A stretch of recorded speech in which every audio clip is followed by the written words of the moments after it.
Hello बच्चों, एक बार फिर से आपका स्वागत है फ्यूचर एकेडमी बाय सौरभ में। हम लोग ट्रिग्नोमेट्री पढ़ रहे थे और ट्रिग्नोमेट्री की 8.1 एक्सरसाइज लग चुकी थी।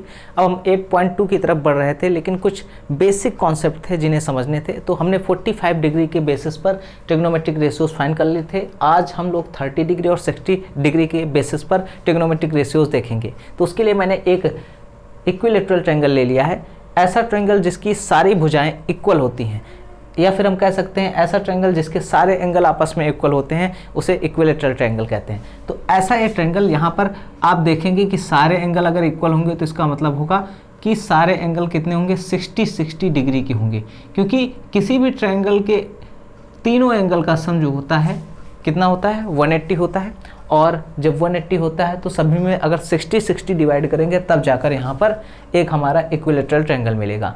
और यहाँ पर सारी साइड भी आपस में इक्वल होते हैं। तो यहाँ पर आप लिख सकते हो कि angle A is equal to angle B is equal to angle C. And also यहाँ पे साइड जो होती हैं वो भी आपस में इक्वल होती हैं, A B equal to B C equal to A C. इस तरह से आप लिख सकते हो। तो यहाँ पर ये लगा दिया हमने। अब यहाँ पर समझेंगे कि 60 डिग्री और 30 डिग्री के बेसिस पर ट्रिग्नोमेट्रिक रेशियोज कैसे फाइंड करें। तो यहाँ पर तो 30 डिग्री है नहीं, आपको सब जगह 60 डिग्री दिख रहा है, लेकिन ट्रिग्नोमेट्रिक रेशियोज के लिए हमें एक राइट एंगल ट्रायंगल भी चाहिए। यहाँ तो राइट एंगल ट्रायंगल भी नहीं है। तो आपको क्या करना है, यहाँ पर एक परपेंडिकुलर बाइसेक्टर ए से खींच देना है BC साइड पर। तो जब भी आप परपेंडिकुलर बाइसेक्टर जो है इक्विलेटरल ट्रायंगल में खींचते हो तो ये क्या करता है, पहले तो ये जो उस कॉर्नर में बने हुए एंगल को क्या करता है, 50-50 डिवाइड करता है, मतलब ये 30 डिग्री हो जाएगा और दूसरा पार्ट भी 30 डिग्री हो जाएगा। और साथ साथ में जो सामने वाली भुजा है उसको भी तो इक्वल भागों में बांटता है। तो यहाँ पर क्या हो जाएगा, BD इक्वल टू CD बन जाएगा। ओके, तो यहाँ पर आप समझ पा रहे होंगे कि ये दोनों पोर्शन आपस में इक्वल होंगे, BD इक्वल टू CD हो जाएगा। अब यहाँ पर हमारे पास जब एक परपेंडिकुलर बाइसेक्टर बन चुका है तो परपेंडिकुलर का मतलब होता है 90 डिग्री।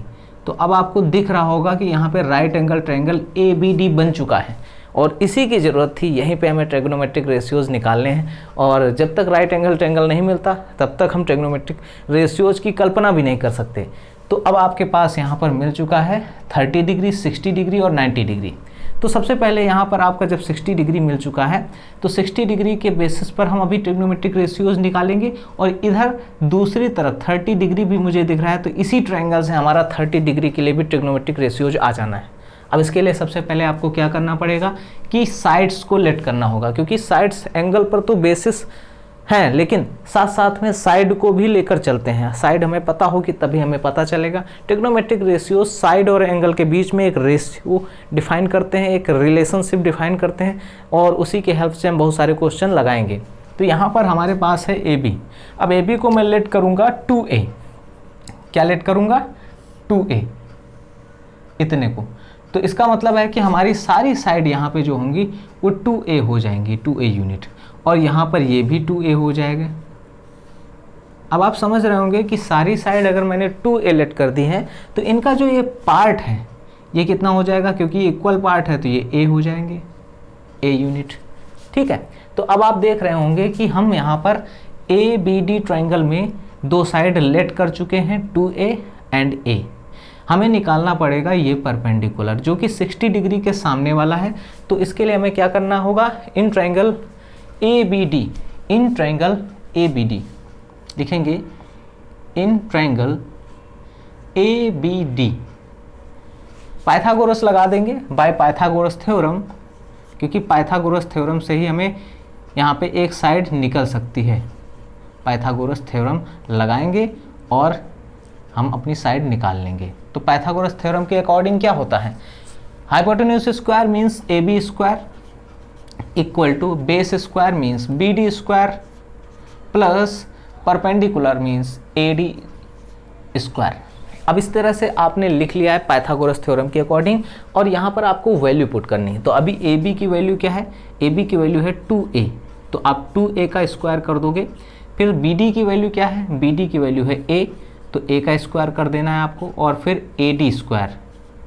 अब आपको यहाँ पर स्क्वायर करना है तो 2A का होल स्क्वायर है तो यहाँ पे बन जाएगा 4A square equal to A square plus AD square.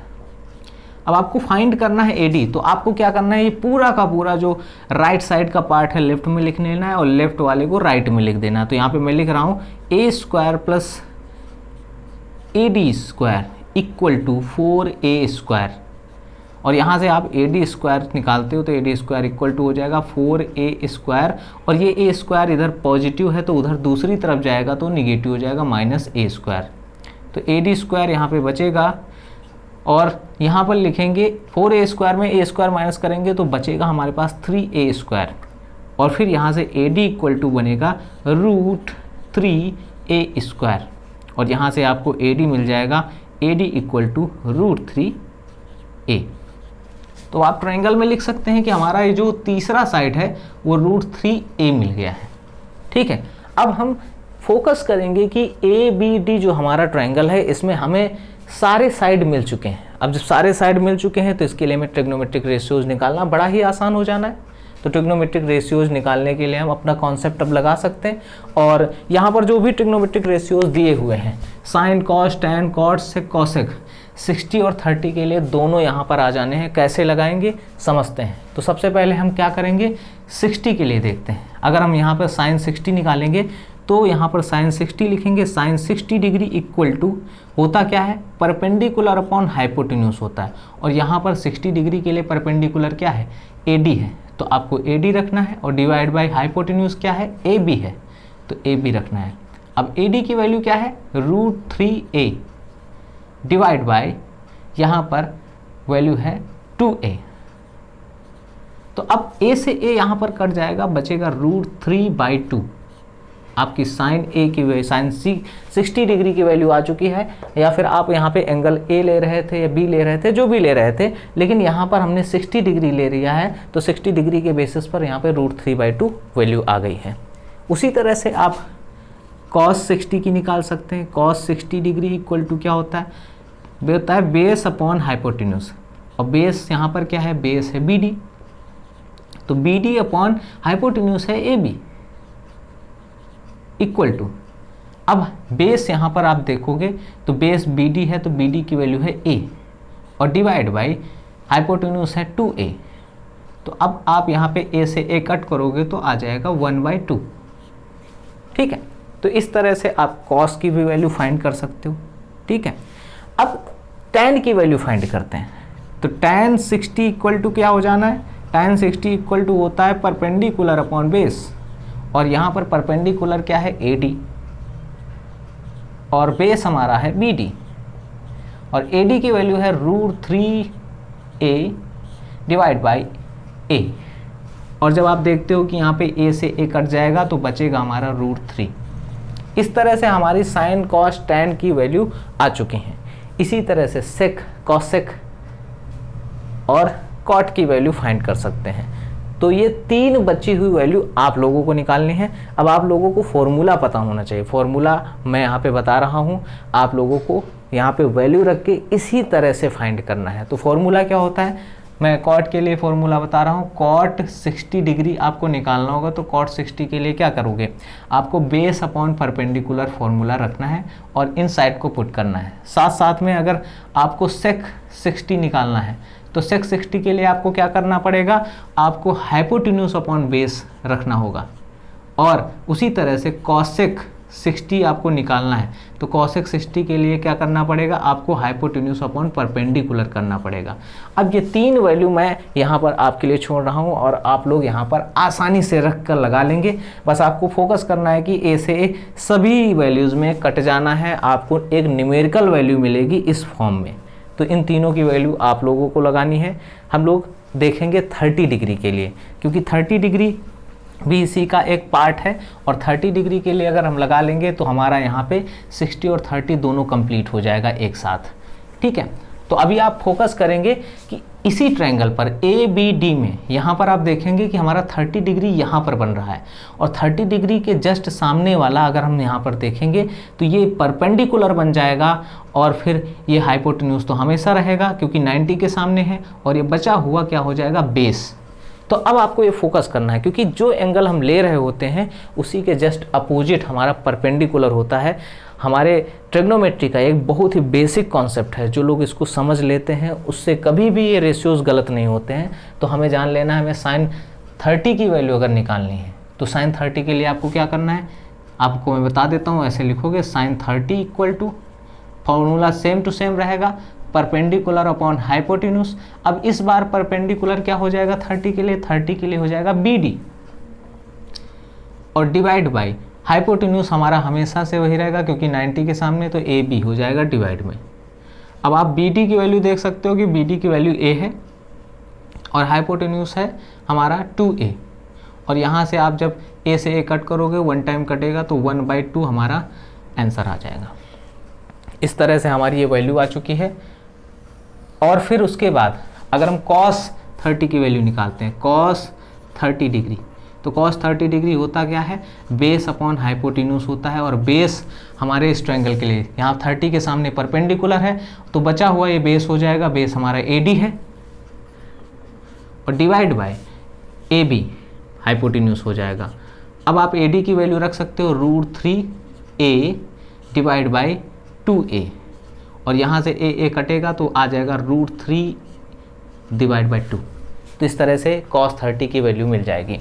फिर उसके बाद निकालते हैं tan 30 की value. tan 30 degree equal to क्या होगा, tan 30 डिग्री इक्वल टू होता है परपेंडिकुलर अपॉन बेस। तो परपेंडिकुलर अपॉन बेस हो जाएगा, तो परपेंडिकुलर यहाँ पे क्या है, परपेंडिकुलर है BD, और बेस हमारा क्या है, बेस हमारा है AD। आप ट्रायंगल को देखते रहिए, बिना ट्रायंगल को देखे आपको समझ में नहीं आएगा, आपको वैल्यू देखनी ही पड़ेगी। तो BD अपॉन AD किया है तो BD की वैल्यू है A और AD की वैल्यू है √3A।